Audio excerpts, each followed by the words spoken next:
guys, it's me again, Buddy Days. And kung bago ka lang sa aking channel, baka naman, please do subscribe and hit the notification bell para updated ka sa aking mga videos. And for today's video ay gagawa tayo ng Korean sprout bean side dish. Masarap siya guys, tinry ko ng one time pero nasarapan ako kaya gagawa uli ako. Papakita ko sa inyo. Meron tayo diyang bean sprout, nahugasan ko na po yan, nalinisan ko na din. Meron tayo diyang chili powder, bawang at patis. Siyempre, isama natin ang ating asin. At magpakulo na tayo ng tubig kasi ibablanch natin yung ating sprout bean. O bean sprout. O bahala na kayo mintindi. At habang pinapakulo natin yung tubig, magbabalat na ako ng bawang. Iayadya rin natin yan mamaya. Ako kasi gusto ko yung sprout bean ay medyo crunchy pa kaya 4 minutes ko lang yan ibablanch. Depende na sa inyo kung ilang oras minuto gusto nyo lutuin i-blanch yung ating bean sprout. Okay guys, ganun lang yon. Sama nyo na rin yung mga wala nga pala ako dyang green leaf na onion kaya kung ano lang meron, yun na lang nilagay ko. Ayan, kumukulo na nga yung ating tubig. Ilalagay na natin yung bean sprout natin. At hintay lang tayo ng 4 minutes.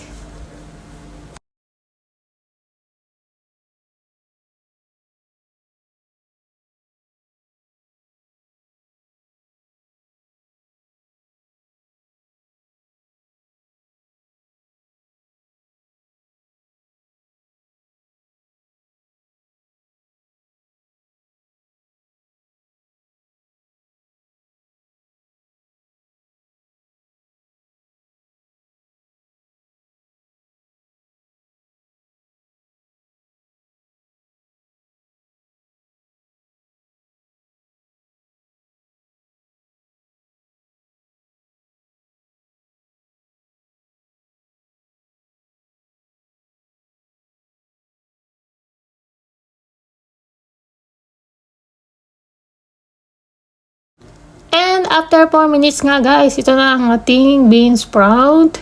Pwede na natin tong salain at hugasan natin sa malamig na tubig para mag-stop yung kanyang cooking time. O, diba? Oy, muntik pang matumba, mahulog. Sayang. Charis. Ganyan lang guys. Tinuhugasan ko yan ng malamig na tubig sa gripo. At saka natin siya lalagyan ng kanyang mga pampalasa.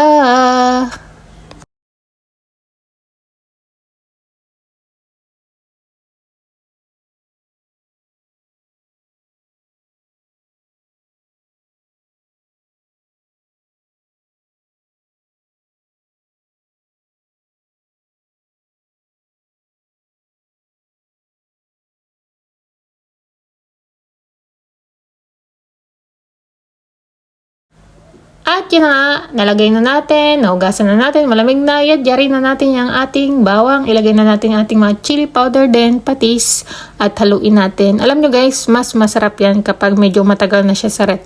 Matagal yung mga ilang oras na siya nakababad sa patis, kaya yung flavor niya talagang nagsasama-sama na. Dumidikit na yung mga pampalasa niya. Kaya napakasarap niyan guys. Kayang-kaya kong ubusin niya ng isang upuan lang. So, yun lang guys. Try nyo din gawin. And thank you!